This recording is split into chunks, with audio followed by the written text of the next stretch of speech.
Chibangu, bonjour. Bonjour. Euh, vous avez suivi le discours du chef de l'État devant l'ONU. Quelle est votre analyse en général? Oui, de façon générale et même brève, j'ai apprécié les discours du chef de l'État. Personnellement, je me suis retrouvé dedans. J'ai eu l'impression qu'on avait en face, les membres des Nations Unies avaient en face d'eux, même les Congolais qui ont suivi les discours de loin. On avait affaire à un panafricaniste, on avait affaire à un président de la République, président de la République démocratique du Congo. Il a ramassé toutes les questions, tout ce qu'il y a comme problème sur le plan continental, sur le plan national. Et franchement, tout ce qu'il a abordé dans ses discours, rien à dire. Moi, je ne vois pas ce qu'on peut reprocher. Rien n'a été oublié. Il a dit ce qu'il fallait vraiment dire, ce qu'on attendait de lui. Hein, ça, c'était vraiment fantastique, quoi. Donc, coup de chapeau à notre président de la République. Commençons par l'international. Il a plaidé pour la levée des sanctions qui pèsent sur le Zimbabwe. Est-ce que c'était opportun de le faire? Un panafricaniste, oui, je comprends. C'est vrai, ce qui se passe au Zimbabwe, bon, on dirait que c'est inacceptable, mais de plus en plus, on constate quand même qu'il y a des petites améliorations. Il n'y a pas vraiment un grand changement, mais il faut dire qu'il y a quand même un petit changement par rapport au régime de Robert Mugabe, hein, du défunt président Robert Mugabe. Hein, il y a quand même des progrès et je crois que c'est par rapport à cela qu'il a demandé qu'on puisse lever les mesures contre le Zimbabwe. Et aussi, il a fait en tant que président adjoint, je crois, de l'Union africaine. Donc, en cette qualité-là, c'était tout à fait normal pour qu'il plaide pour la levée des sanctions. Son prédécesseur, Joseph Kabila Kabange, plaidait beaucoup plus pour le départ de MONUSCO. Mais Félix Tshisekedi, au moment où le pays est en train de vivre l'insécurité, la MONUSCO ne fait rien. Lui demande encore à la MONUSCO de rester. Est-ce que vous pensez pas que... Non, je crois qu'il ne demande pas seulement à la MONUSCO de rester, il a demandé à ce qu'on puisse revoir les troupes qui sont un peu pléthoriques, mais aussi qu'on puisse équiper comme il se doit la MONUSCO, hein, qu'elle soit réellement une force, bon, je ne dirais pas dissuasive, mais qui peut nous aider, nous, à mettre fin à l'insécurité qui règne dans l'Est démocratique du Congo. Aujourd'hui, l'éducation cause problème en RDC. À Bukavu, il y a les cas déjà des professeurs qui sont, des enseignants qui sont en pleine grève.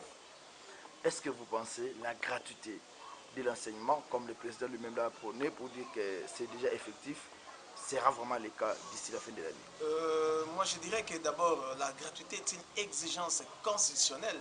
C'est tout à fait normal qu'on puisse mettre cela en musique.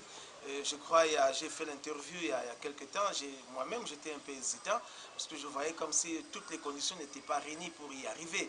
Mais c'est les débits, comme on le dit toujours, il y a des difficultés.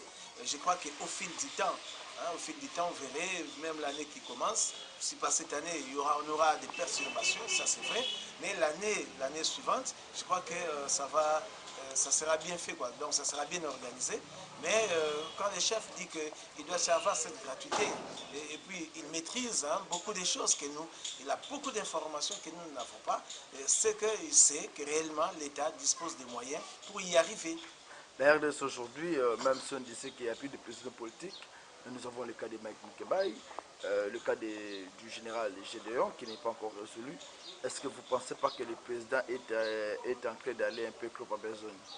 Je ne sais pas, quand vous dites le président va vite en besoin, je ne sais pas par rapport à quoi. Par rapport à l'arrestation de Mike Mukeba, mais écoutez, nous tous nous avons suivi. Il y a des dérapages dans le chef de Mike Mukeba. C'est quelqu'un que j'apprécie beaucoup, hein, je l'apprécie beaucoup. Mais depuis un certain temps, je me rends compte que je ne sais pas ce qui se passe. Quand il parle, vous sentez, il y a toujours les dérapages. La liberté ne signifie pas libertinage. C'est pas très bien de passer à la télé et se montrer impoli. C'est pas bien ça. Hein, ça gêne certaines personnes. Si lui, ça ne les gêne pas, mais moi je me dis, ne fût-ce que pour ses enfants, il doit être un exemple, un modèle. C'est vrai, il peut dénoncer les mal, mais il faut les faire avec manière. Il ne faut pas tout le temps vouloir, parce qu'il tient parfois des propos qui frisent l'injure. Ça, en tout cas, personne ne peut me contester par rapport à ça. Donc à cause de ça, il se retrouve en prison. D'ailleurs, il n'a rien à voir avec Félix. Ce n'est pas Félix qui l'a fait arrêter. C'est Monanteba qui a porté plainte et les magistrats estiment bon, qu'on doit encore les garder préventivement à la prison de Makala. Donc il ne faut pas politiser ce qui n'est pas politisé. Vous savez, dans ces pays, vous verrez, surtout les politiques, comment ils se comportent comme ça. Il n'a pas payé les loyers, on lui demande de sortir, on lui donne les préavis, tout ça, on lui demande de sortir. Il ne sort pas, il politise l'affaire. C'est l'affaire de Mike Moukéba. Moi, je crois que ce n'est pas un problème politique. Gédéon, vous avez parlé de Gédéon. Le général John Chibangu. Oui, John Chibangu. Mais vous savez, les problèmes de John Chibangu, c'est pas comme John Dongala, c'est pas comme Frank Diongo. Hein? Là, c'est la justice militaire qui s'occupe de cette affaire. S'il s'avère que la justice estime qu'il est innocent, on les libère, il n'y a pas de problème. Alors, parlons un peu élections, puisqu'on en parle encore. Il y a le président Félix qui a dit que ces élections-là étaient transparentes. Cependant, Martin Fayulu dit c'est lui qui était le vainqueur. Et si on peut autoriser à la CENI de faire les comptages bureau par bureau, on verra que c'est lui qui a gagné. Est-ce que vous ne craignez pas que cette crise de légitimité continue à déranger Monsieur Koums, ce débat pour moi devient de plus en plus ridicule. Je crois que nous avons averti l'opposition. Avec vous, nous avons fait des émissions. Nous avons dit, nous allons vers les élections. Il y a machine à voter, les autres parlent de machine à voler. Et aujourd'hui, tout ce qu'on a dénoncé, tout ce qu'on disait à l'opposition, de prendre, de peaufiner comme stratégie, et voilà maintenant, cela les rattrape. Donc, quand Martin dit qu'il faut qu'on demande à la CENI, non, la Cour constitutionnelle était là. Il faut se comporter en homme d'État. La CENI a promulgué, la Cour constitutionnelle a confirmé l'élection de Félix Tshisekedi. On lui a demandé d'apporter les éléments de preuve. Nous ne sommes pas des petits-enfants. Faut pas nous... Écoutez, ce débat est même anachronique. Nous ne sommes pas des petits-enfants. Vous venez aujourd'hui, vous nous dites non, c'est moi qui ai gagné. Mais n'importe qui peut le dire. Vous comprenez? Il faut apporter les éléments de preuve. Celui qui conteste, c'est celui-là qui doit apporter les éléments de preuve. Et jusqu'à ce jour, nous n'avons pas vu ces éléments-là. Il doit cesser avec ses discours et réorienter sa vision, sa manière de voir les choses. Il y a 2023 qui arrive. Les FCC s'organisent. J'apprécie beaucoup les FCC. Ils s'organisent, ils peaufinent des stratégies devant chaque situation. Mais qu'est-ce qui empêche à l'opposition? Parce que Félix Tshisekedi vient de l'opposition. Martin Fayulu est dans l'opposition. Pourquoi ne pas se coaliser, même de manière officieuse, mettre en place des stratégies pour qu'en 2023, nous puissions avoir des très très bonnes élections? C'est vrai, il y a eu des élections, on peut parler de la transparence ou pas de transparence. Nous tous, nous savons qu'il y avait quelques dérapages. Ça, en tout cas, c'était un secret de polichinelle. Mais en 2023, il faut déjà voir les élections qui arrivent.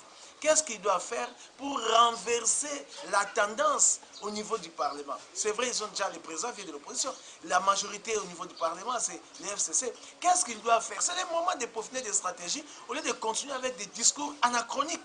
La population n'a plus besoin de ça. Vous comprenez? Donc, je ne sais pas ce qui se passe dans leur tête. Alors, Lassma Kin Bopeto, vous soutenez la philosophie de l'actuel gouverneur, Gentini Ngobila?